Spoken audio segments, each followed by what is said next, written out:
There are more than 100 unique styles of beer, each with their own set of ingredients, process, guidelines, history, and experience. If you're a beer lover, an industry leader, or somewhere in between, a better knowledge of beer style will improve your life and your work. Welcome to A Sense of Beer Style, essential beer style training for those who want to lead in food and beverage. I'm Julia Herz. And I'm Jeremy Storton. We're advanced Cicerones, beer judges, home brewers, and we're excited to guide you through the vast and wonderful world of beer styles. Hello, everyone, our Sense of Beer Style Sobs Not Snobs friends, and hello, Jeremy, to you. Hello. And we are in historical beer for Beer Judge Certification Program style, so the historical beer section of the style guidelines. And today we're talking about a style that kind of changed the world, but then also is taking a backseat because the world changes and moves on, and it's gotten a little bit usurped by aka American Lager. But this is not American Lager, y'all. We're in historical beer area and arena. It's Pre-Prohibition Lager, and we're going to talk about that. You're going to be an expert in this by the end of this show if you're not already. And I just can't wait to talk about it. Jeremy was kind enough, and Live Oak Brewing sent us their pre-war pills, which is a great example. And so we both got the same beer, which is a rare day. We often have different beers. And so lean in. Let's talk about this history and the ingredients, and let's get going on Pre-Pro Lager. Yeah, and I feel like we just kind of need to start off with a quick history lesson. I mean, imagine it's the 1800 something, and you're a German brewer in particular, and you immigrate from Germany to the U.S. and you think, hey, I want to brew the beer from back home, but sure enough, this new country does not have the same ingredients that you're used to. So what are you going to do? Give up, or are you just going to use what you have and do the best you can? That's essentially how we got these American lagers, and all these macro lagers that we crafties don't tend to appreciate. The story behind it is really, really exceptional. And so that being said, most craft beers, and in these days, most beers are made with a 2-row barley. These, along with the modern American lager and light lager versions, are made with a 6-row barley. And so that means we've got more enzymes, higher protein, but with that higher protein, we're going to get more haze and more everything that's not what they were used to. So we have to make it work. And so the way that they made it work is by adding corn and rice to add some of that sugar and reduce that protein load. And the 6-row barley had plenty of enzymes to help work with the corn and rice to do that. So they made it work. And here we have something close to what they remembered from home, but with the ingredients that were available. So they're using a traditional, either American hops, rustic, classic American hops, because that's what was available, or they're using continental hops, aka German noble hops, because that's what's traditional. But on that note, I do not expect to see modern or New World hops, nothing tropical, nothing new, and as they might say, these fandangled new hops. This is more of a traditional beer style. Think of this beer is a time capsule. It's in the name, Pre-Prohibition. That means from the 1800s up to the early 1900s. So we're not going to have new modern New World hops in there because that didn't exist back then. And just to be clear, this is a lager, so it has a lager yeast. But these are the ingredients that we're looking for in this beer style. So let's see how this really manifests in appearance. So I've just poured myself one, and the color is displaying yellow to deep gold, right? I would call it a really small range. You want it to be what you would think a lager should look like. Yellow to deep gold. And then long-lasting, substantial color of foam is key. And bright clarity. It doesn't say brilliant clarity. It can have just a touch of haze, right? But bright clarity is a part what's going to invite you into this beer. Let's get to aroma because, wow, I can't wait to talk about that and the flavor. Yeah, this is one of those beers where, yeah, that's pretty, but let's quickly move on because I want to smell it and taste it. When you smell the aroma of this beer, because of the ingredients, because of the tradition, we're looking for this low to moderate, grainy, even corn-like sweetness. Granted, there is probably corn in here as well, but even that light 6-row barley can be reminiscent of corn.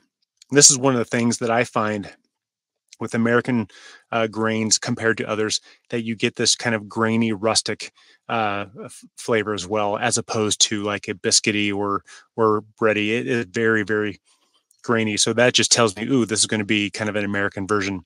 With the hops, we're looking for this moderate to moderately high, rustic, floral, herbal, spice-like. Not, I don't like the word spicy because it's not capsaicin spicy, but spice-like. And I'm thinking like nondescript herbs or the twigs after you've pulled the herbs off them, kind of a garden herb type of thing. Once again, no modern, no New World, no tropical hops. It should have a pretty clean fermentation. You can have a touch of DMS or kind of a creamed corn flavor. That's just comes with the territory of the ingredients. We can do our best to brew that out and let that vent during the boil. But if there's any more than just a very light hint of that, then that's a little too much. But a little bit, we're going to give it some grace because it's extremely difficult to do without that completely. So that's the aroma we're looking for. How does that translate into flavor? It translates perfectly, and that cues us up to what we are going to taste. And so Jeremy was talking about that kind of graininess. So medium to medium high maltiness with a grainy flavor. And I think that just think about chewing. If you go into a homebrew shop and if you study beer, go into a homebrew shop and you can have access to all these grains. They'll even, if they're not looking, wink, wink, let you taste each of the grains. And so you want to get a sense of the base malt in this, and then you are going to get that graininess note, right? It is husked malted barley that has been steeped. And if you were just to make a tea with that, meaning just a water extract, that's that graininess that you're going to get. The optional corn-like roundness and impression of sweetness is there in the flavor. Definitely get that. And I don't want to demean it, but it's the only way to tie it to it. Think Fritos, right? Frito-Lay, that corn maize flavor. And again, some of these can have rice, but the corn to me is really the example of pre-Prohibition lager that I'm looking for, because corn was readily available and being grown in that era, in the 1800s, late 1800s. So you're looking for that, but it's optional, the corn essence. But bitterness is substantial. So you're going to get some hop bitterness. It should help balance things out with the residual sugar that's lightly there. And then the hop notes that Jeremy talked about, he's absolutely right. You're not going to get American forest or tropics. You're going to get more German immigrant style hops, meaning maybe noble hops. That are really after just kind of florally and herbal spicy notes. And then you're going to get, excuse me, as I taste, the fact that this is lager yeast, it should be clean. It's not going to give you an essence of the yeast. The yeast job in this case is to be more of a backdrop for flavor and a vehicle for the alcohol, right? It's not about the yeast flavor in these American lager yeasts that are used. So there you have flavor, and let's talk about mouthfeel. Yeah, this is an important one, especially for this style, because in just a minute we'll talk about what styles this compares to, and so we kind of have to tap our foot on this base. So this beer for it is an American lager. This is a pre-Prohibition American lager, but for an American lager, this is delightfully medium to medium full body. I think full body is a bit of a stretch, but it definitely has some body. It's palpable. You can taste it. You can feel it. The texture of this is kind of rich and creamy, but there's a little footnote I want to add here. And we talked about this probably in some of our German lager style casts, most likely the Munich Helles. But when you have those Germanic style lagers, because they're using that decoction mashing, because of their ingredients that they use, the texture that comes across from those is very rich, is very elegant.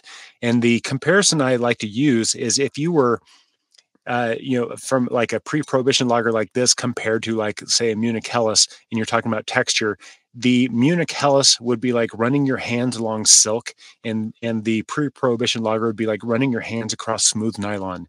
There's just a little bit more grit or texture to it, and not quite as rich and elegant as we would describe that Munich Helles. It's a very, very subtle thing, and it just takes a lot of tasting to kind of get this.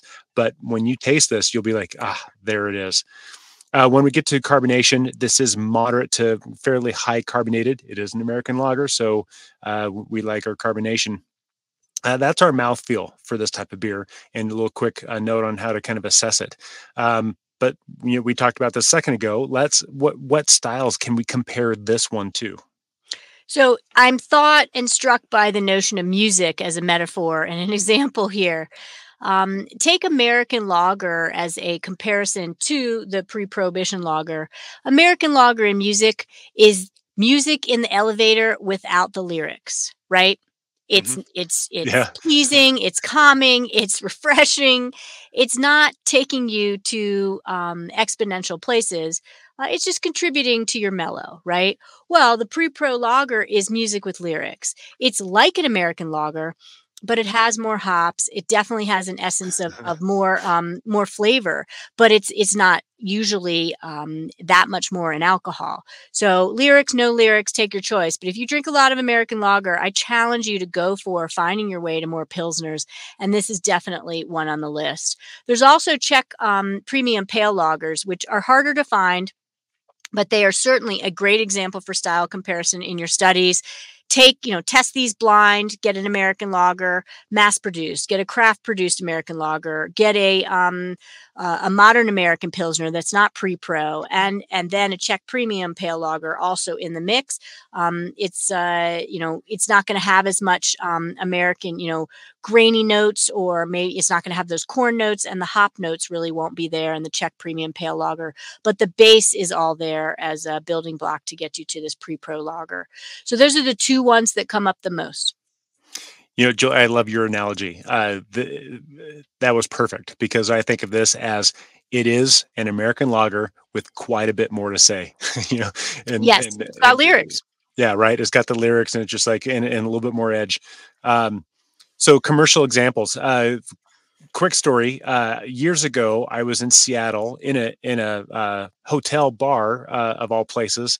And I was looking through, okay, what kind of beer can I get? And they actually had a special bottle of this Coors, a batch. I think it was batch 19. I'm looking at the list of it as a batch something.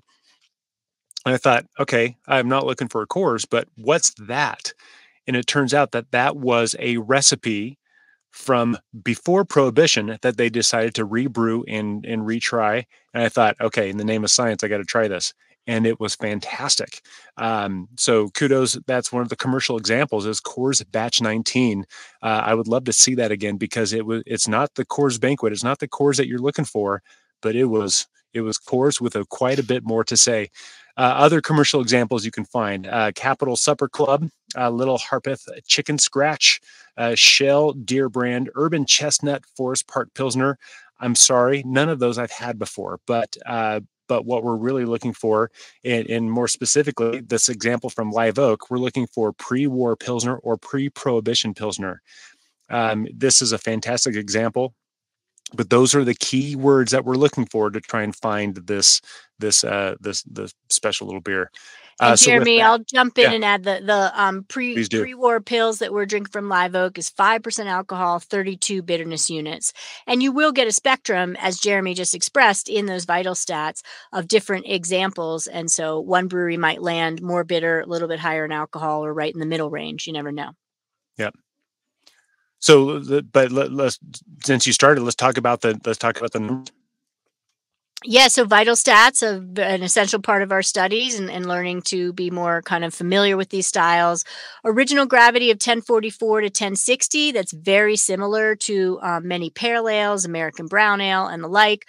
And then final gravity, believe it or not, 1010 to 1015. So there's some residual sugar at this beer style that is showing as so refreshing, a little higher than you might expect. That brings us to an ABV, or alcohol by volume, of 4.5% to 6%. And then international bitterness units, 25 to 40. I love that. It's a broad range, but bump it up to 40. I'll take the bitterness all day long as you've got just a touch of residual sugar, because the final gravity is higher. I want a little more bitterness to balance that sugar out. And then SRM is 3 to 6. You can just double that for European Brewing Convention numbers of 6 to 12. And we have one other conversion that we normally do, Jeremy. What is it? Final gravity? I forget. To the Plato. So the final gravity, right. the final Plato, we're looking at 2.5 to 3, 3 to 4. And in case you didn't say this, I'm sorry. I was tasting my beer and thinking about my beer, but okay. You got distraction during my part. It happens all the time. It happens with beer this good. I'm not gonna apologize. That is understandable. It's a good beer. But the original Plato, we're looking at 11 to 15, and so that's where we are for Plato land for this stuff. Thank you very much, Jeremy. So with that, glassware and temperature is next. Yeah, so let's talk about this. So this is an American beer. So, I think most places are likely to serve this in a shaker pint. I'm going to shake my head at that, but it is what it is, and there's nothing I can do about it except control my own destiny and put it in a Nonick pint or a Willie Becker, or, this is an American lager, but this is like our great grandfather. We're going to have a little respect. I might get dressed up. I might put on a bow tie. I want to appreciate this. So I put this for this Stylecast. I put this in a footed Pilsner, and it is fantastic. It is just an American lager, but it's a special American lager. This goes back. So don't be afraid of putting it in something a little bit fancier. You'll probably enjoy it that much better. As far as temperature goes, again, this is an American lager, so I want this cold. I want this 4 to 5 degrees Celsius. I want this 38 to no more than 42 degrees Fahrenheit. This is one of those beers where and just let it warm up in your hand. As it warms up, unlike its more modern brothers and sisters, this is going to, I think, get a little bit better long before it gets worse. But if it's still in your glass by the time it warms up too much, just start over and get a fresh one. But more importantly, what would you pair with this?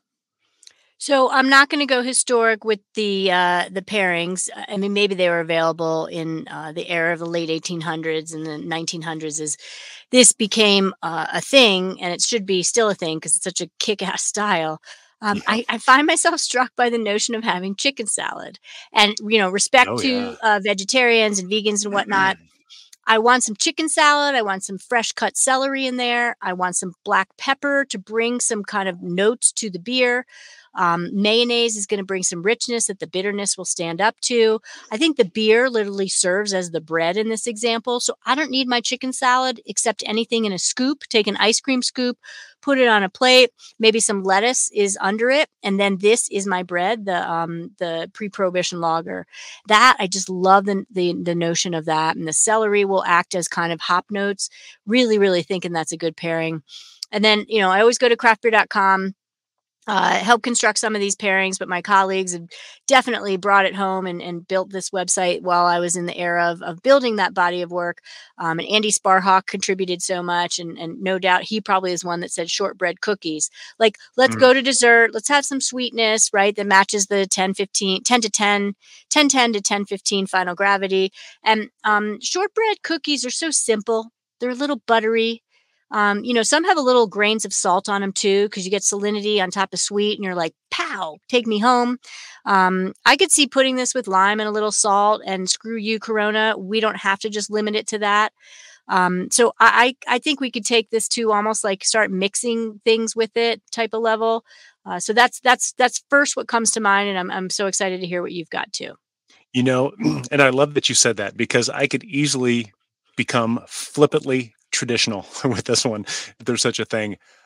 This is one of those beers where I want to have this at the rodeo. I want to have this at the ball game with my foot-long hot dog. I want to have this with my fish tacos. I want to serve this to all my friends who are showing up with the traditional macro beers at the summer barbecue. I want to say, okay, thank you for bringing beer. Try this first, and just watch them kind of their eyes widen and go like, oh my God, it's amazing. I want that. This is the beer I want at my when we go to the lake, we go to the pool, and we're just kind of enjoying ourselves. This is, I want to pair the activity. I want to pair the season. I want to pair the weather, the environment, as well as the food. This is just a slam dunk, rarely going to let you down type of beer. Yeah, well said. And I mean, again, if you want to up the game and you love American lager, the expression of hops in this really takes it to another level. And I love the aspect of that kind of adjuncty corn or rice flavor addition, more so on the corn than the rice side. The rice versions will dry things out. It's harder to detect when rice has been fermented. The corn showcases in just a very pleasing way. So great style. Compliments to everyone that brews it. Thanks to our supporter here in any form. Just supported with the beer. That's it. I mean, this show is true and tried with Jeremy and I leading it. But thanks for that, because we got to drink a historic example. Yeah, and the last little final thought that I have is when you go back to the style guidelines of American Light, American Lager, it specifically says strong flavors are a fault. Well, all the strong flavors from those beer styles went to this beer style. So all the strong flavors ended up in this pre-Prohibition lager. So let's find some more of these. Let's go to Live Oak. Let's go to these other breweries that we mentioned. And, God forbid, let's have a Coors Batch 19. They are fantastic. So with that, cheers. Cheers. Thank you for listening to A Sense of Beer Style, the essential beer style training for those who want to lead in food and beverage. With advanced Cicerones, me, Julia. And me, Jeremy. Tune into the next episode as we continue exploring the world of beer styles and what to make of them. We encourage you to listen to the prepisodes to build your foundation and better understand beer styles. And before the next episode, I'd like to ask you to review the show and let us know what you'd like featured in upcoming episodes. Until next time, here's to you and your sense of beer style. Thank you for listening. Cheers.